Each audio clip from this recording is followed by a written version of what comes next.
what's up? Dito ngayon tayo sa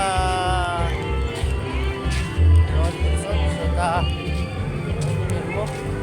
Kayangat lang at hindi ko kasama ang pamilya dahil lang ayan o. Labang ganda ko dito.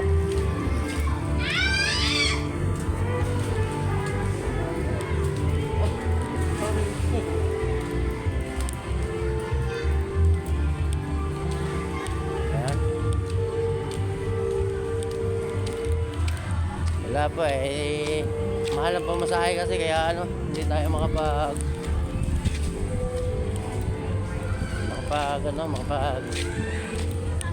sama ng pamilya